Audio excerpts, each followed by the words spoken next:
Good morning, everyone. Hopefully everyone can hear me in this fantastic venue, high ceilings, so I will project my voice, so hopefully you'll hear from me. On behalf of SFE, I'd like to welcome you to today's event here in Edinburgh. It's a pleasure to partner with the TheCityUK to host this year's annual Regions and Nations Conference. I want to start by thanking PwC and State Street, our sponsors for today's conference, for their support in enabling us to organise this excellent event. It wouldn't have been possible without their backing, and we're very grateful. A point that both the TheCityUK and SFE emphasise regularly is that financial services industry is a truly national industry in the UK with significant presence across all regions and nations. While many people's natural perception defaults to the City of London, and I should be clear that I see London's preeminent position as a global financial centre as a huge asset to all of us, 2/3 of the jobs in the UK industry are outside of London.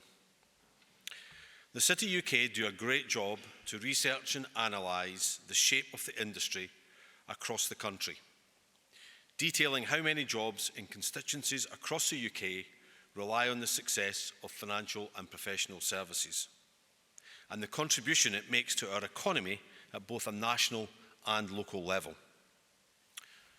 Now, obviously, as CEO of Scottish Financial Enterprise and the person who's welcoming you here today, I'm going to take this opportunity to talk a little bit about Scotland.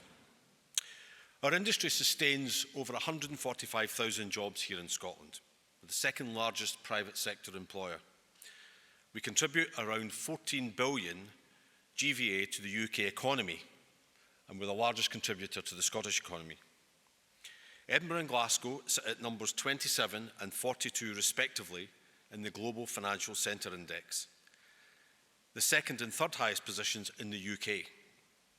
Importantly, this city, Edinburgh, ranks even higher for its green finance credentials at number 22 in the Global Green Finance Index, recently achieving a 12 places rise on that index. Of course, Scotland's financial industry has a 350-year history with internationally recognised strengths in banking, asset management, insurance, long-term savings, professional services, and of course now fintech. There are a host of areas where we can reasonably claim to have been the founders of modern finance mechanisms, as the early pioneers here found ways to pool risk, development of investment and trading approaches to solve key social problems. One example I would give from my own Standard Life days when I looked after our joint venture in China was I found out that Standard Life was the first international insurance company to write a life policy in China over 170 years ago. So we were pioneers. And we continue to innovate today with our data and fintech capabilities growing at a pace. And Fintech Scotland recognised earlier this year with the highest award for cluster management given today in Europe. And our fintech cluster here in Scotland, after London and Berlin, is the third largest in Europe. We have many distinctive strengths, and it goes without saying I'm hugely proud to represent Scotland's financial industry, home and abroad. And there are a range of areas too where a consistent UK-wide approach serves us well. First of all, regulation. In 2022 edition of the State of the Sector report by City of London shared that UK has the world's most admired regulatory regime for financial services. We are grateful to colleagues from the Bank of England and the FCA who have representatives here in Scotland and with whom we have an excellent relationship and constant and constructive engagement. Moving to the industry side, I don't imagine you could pick up a sector strategy from any part of the industry in any part of the UK that doesn't mention transition to net zero, the need to develop skills and greater inclusion and diversity, work to do better for different customer groups, and the need to support economic recovery, levelling up, and ultimately sustainable growth for our economy. Our sector strategy, developed with our members, is no different, And these common concerns we all share form the backbone of our agenda and the different panel sessions that we have for you today.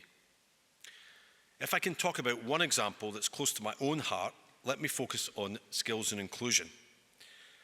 This comes up time and again in discussions with our member firms and with policymakers.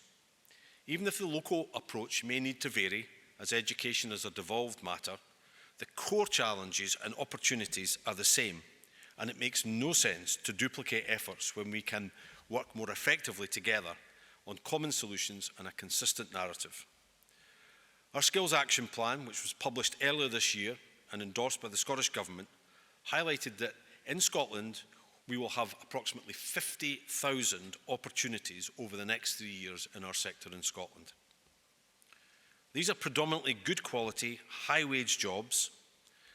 Finance is changing and we need to be able to attract, retain, upskill and reskill effectively to meet the skill gaps covering areas like tech, data, cyber, software development, ESG and many more. And bluntly, we will not meet that target if we carry on doing the things the way that we've always done them in the past. So we're working with a range of partners. As an example, SFE, I was involved in the City of London Government Commission Task Force, set up to look at the barriers to progression and retention of employees from lower socioeconomic backgrounds in financial services.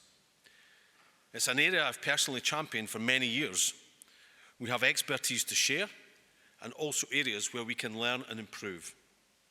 Whether you're in London or in Scotland, the class pay gap in financial services is 4 times that of the tech sector. We must be a more inclusive sector in order to retain and progress the talent that we need for success. SFE has been a supporter of Progress Together, the body set up by the task force since it began.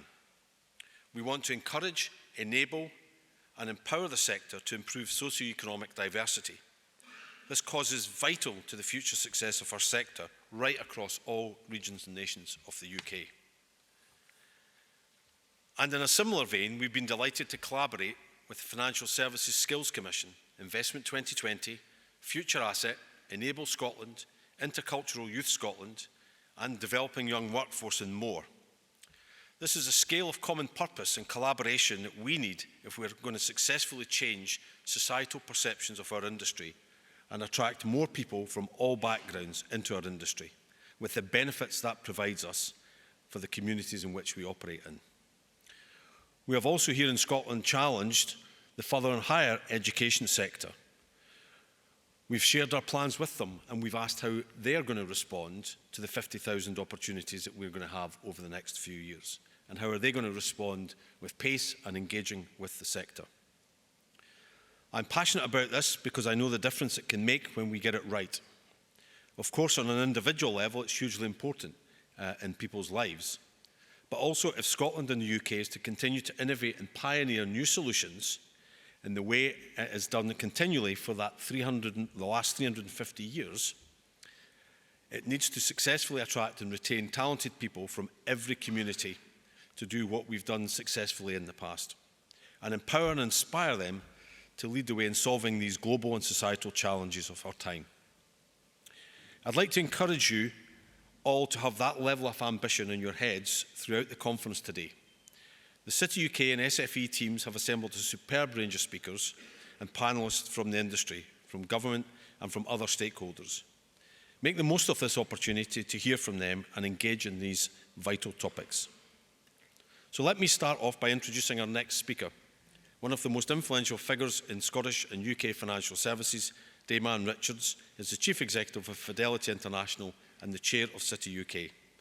Anne has worked in asset management industry since 1992 and has 3 decades of experience as an analyst, portfolio manager and CIO, spanning many blue-chip names in the financial sector. She was appointed a Dame in June 2021 for services to financial services, women, education and science. I hope you all have a fantastic day today and please welcome Dame Anne Richards to the stage.